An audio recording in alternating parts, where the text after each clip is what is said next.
Good morning, all of you. Today we will read chapter 11 and it is the part 4, the march to Dandi. अब ये जो chapter था, chapter 11 the making of the national movement, राष्ट्रीय आंदोलन 1817 से 1947 तक के बीच का, उसको हम इस चैप्टर को पढ़े थे और इसके हमारे 3 वीडियोस पहले कंप्लीट हो चुके हैं। चैप्टर बड़ा है इसलिए अभी इसका नया वीडियो स्टार्ट हो रहा है। इसका टॉपिक है the March two Dandi. Pune Swaraj would never come on its own, it had to be fought for. 1930 Gandhiji declared that he would lead the march to break the sword law. According to this law, the state had a monopoly on the manufacture and sale of the sword. Mahatma Gandhi, along with others nationalists,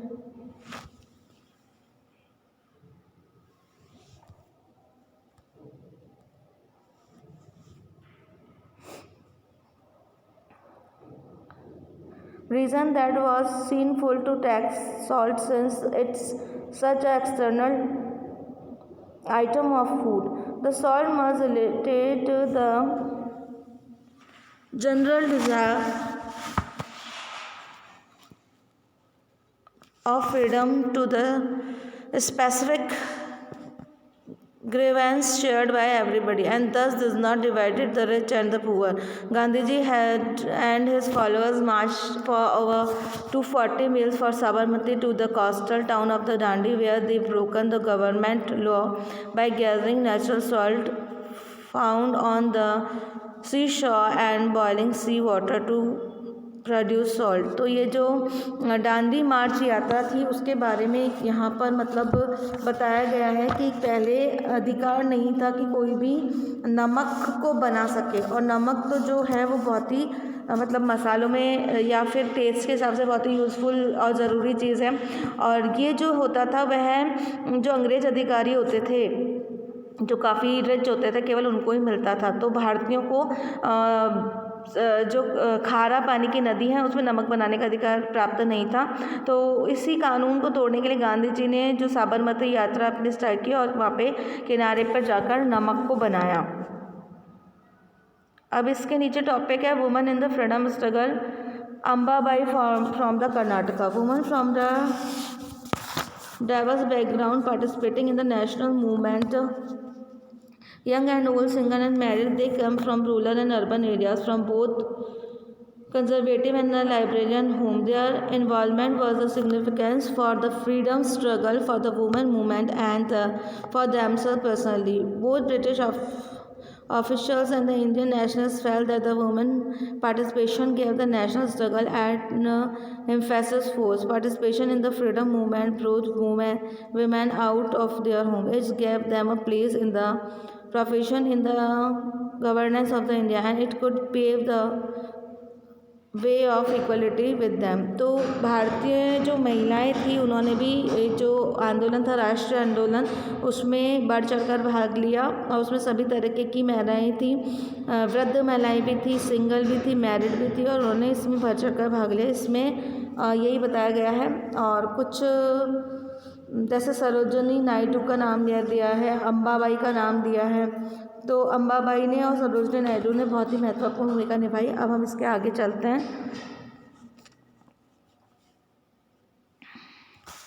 Peasants, tribals and women participation in large number. A business federation published a pamphlet on the salt issues. The government tried to crush the movement through the brutal action against the peaceful satyagraha. Thousands were sent to the jail. The combined struggles of the Indian people bore fruits when the Government of the India Act of 1935 prescribed provincial autonomy, and the government announced the election to the provincial legislatures in 1937, and the Congress formed government in 7 out of 11 provinces. In September 1939, after 2 years of Congress rule in the provinces, the Second World War broke out. Critical of the Hitler, Congress leaders were ready to support to the British war efforts, but in the return they wanted that India be granted Independence Day after the war. The British refused to consent the demand, and the Congress ministries resign in protested. तो यही था कि ये जो भी राष्ट्रवादी आंदोलन चल रहा था इसमें महिलाओं ने और जितने भी लोग थे सभी कास्ट के उन्होंने बढ़ चढ़ कर भाग लिया, परंतु इस चीज़ को जो अंग्रेजी सरकार थी जो कि इस पीसफुल आंदोलन को मानने के लिए तैयार नहीं थी और इसके लिए फिर आंदोलन और भी ज़्यादा उग्र होता गया और जो अंग्रेजी सरकार का बर्ताव था वो भी क्रिटिकल होता गया। लेकिन जो उनकी जो डिमांड थी सत्याग्रह की थी और दूसरी भारत को इंडिपेंडेंस दिलाने की थी,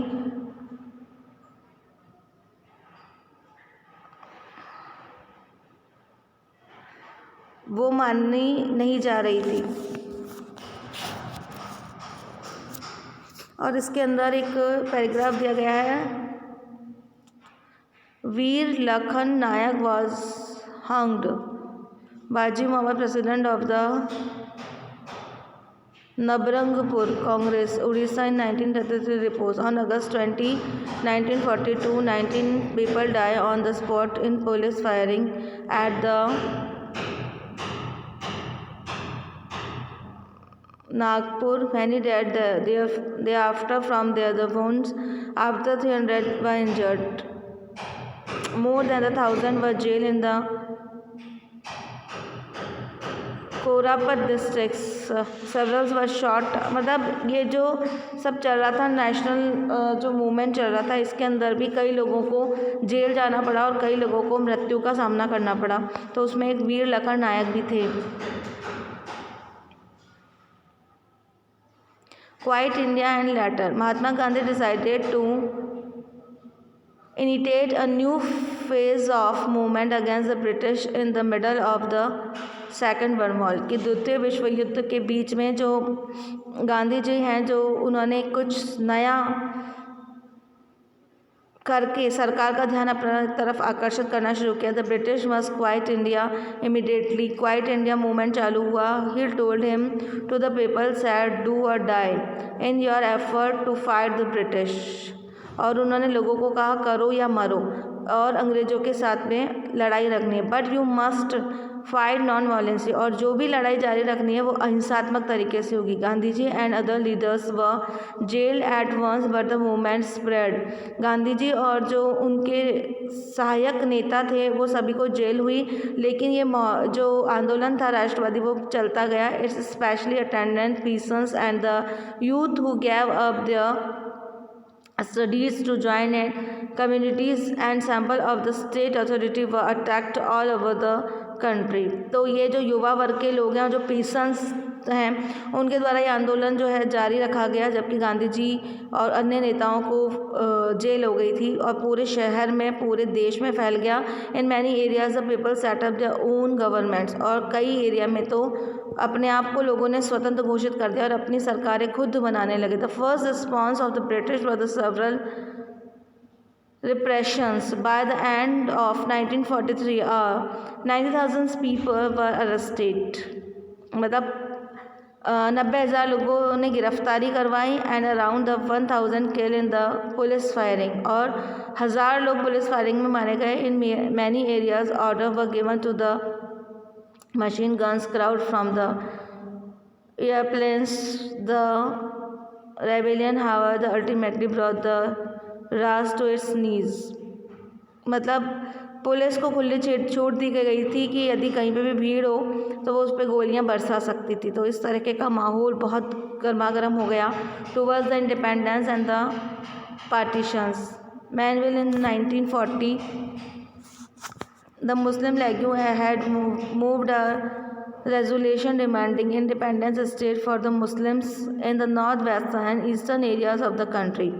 जो मुस्लिम समुदाय है उन्होंने स्वतंत्रता की मांग मांगी कि उन्हें उस राज्य में मुस्लिमों को एक अलग से मतलब अलग उनका भाग कर दिया जाए और उन्हें अपने उस पर राज्य करने की स्वतंत्रता दी जाए, जो कि नॉर्थ वेस्टर्न और ईस्टर्न देश का पार्ट था। मतलब जो भारत का उत्तर पश्चिमी और पूर्वी भाग था उस पर मुस्लिम लोग अपनी स्वतंत्र सरकार बनाना चाहते थे और स्वतंत्र शासन करना चाहते थे। The resolution did not mention partition of Pakistan. Why did the league ask for an autonomous arrangement for the Muslims of the subcontinent. उन्होंने पाकिस्तान मतलब विभाजन की बात नहीं की थी और उन्होंने एक अलग से पाकिस्तान की मांग की थी जो केवल मुस्लिमों के लिए बनाया जाएगा। From the late 1930 the Lagu began the viewing the Muslims as the separate nation from the Hindus. In developing the nations may have been influenced by the history to the tension between some Hindus and the Muslim groups in 1920 और 1930। अब क्योंकि मुस्लिम समुदाय अपना अलग स्वतंत्रता की मांग कर रहा था तो उसमें हिंदू और मुस्लिम को लेकर कई बार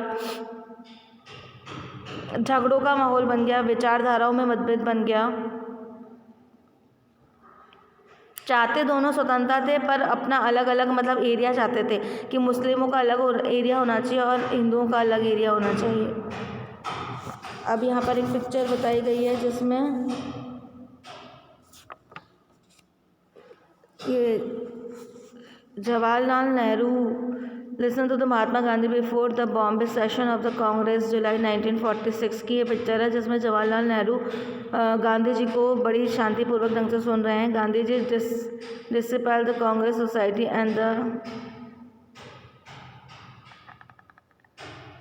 internationalist. Nehru was leading of the national movement and of the free India economy and policy.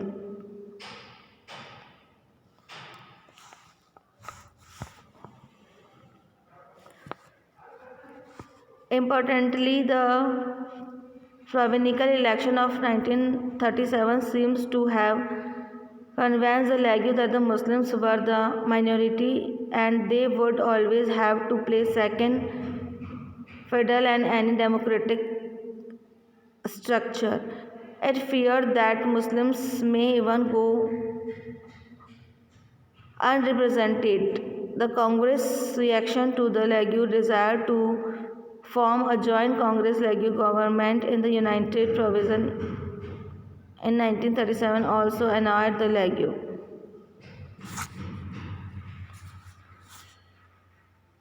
The Congress failure to mobilize the Muslim masses in the 1930 allowed the Lagu to widen its social support. It sought to enlarge its support in the early 1940 when most Congress leaders were in jail.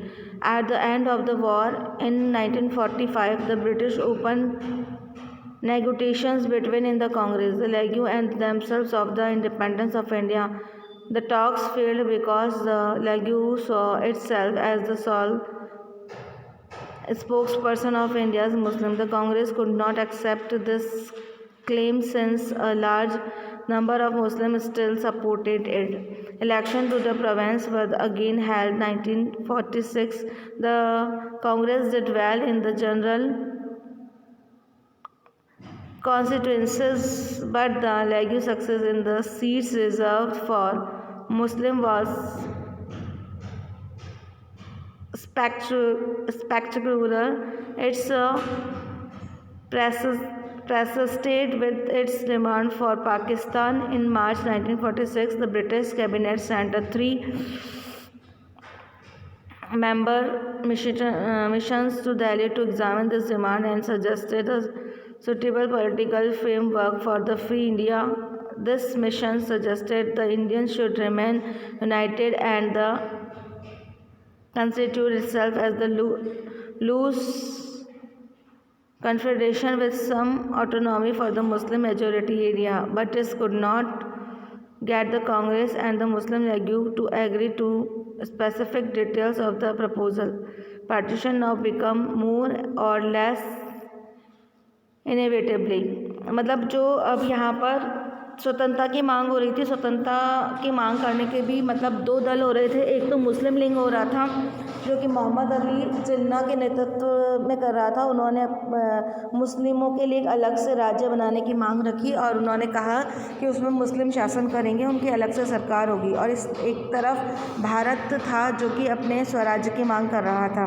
फिर बाद में दोनों में settlement करवाया गया और जो एक मतलब टीम बनाई गई जिसमें मुस्लिमों के रिप्रेजेंटेटिव को बनाया गया, क्योंकि मुस्लिम ये सोचते थे कि यदि भारत के साथ वो मिलते हैं तो शायद उनके प्रति जो भी प्रपोजल बनेगा वो उदासीन रहेगा, मुस्लिमों को उत्तराधिकार प्राप्त नहीं होंगे।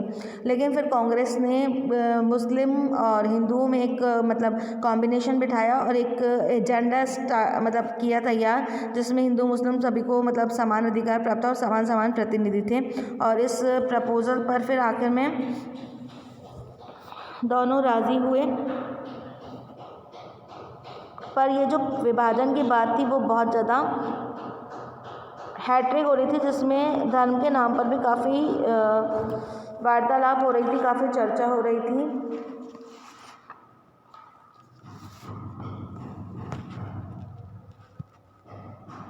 After the failure of the cabinet mission, इसके लिए कैबिनेट मिशन बनाया गया था, जो पाकिस्तान की मोहम्मद अली जिन्ना ने मांग रखी थी, उसके लिए मतलब जांच पड़ताल कर रहा था कि वो मांग कहाँ तक सही है और किस तरीके से उनको अधिकार दिए जाएंगे। तो after the failure of the cabinet mission the Muslim league decided on mass agitation for the winning its Pakistan demand. It's announced 16 August 1946 as Direct Action Day. On this day, riots broke out in Calcutta, lasting several days and resulting in the death of thousands of people. By March 1947, violence spread to difficult parts of North India.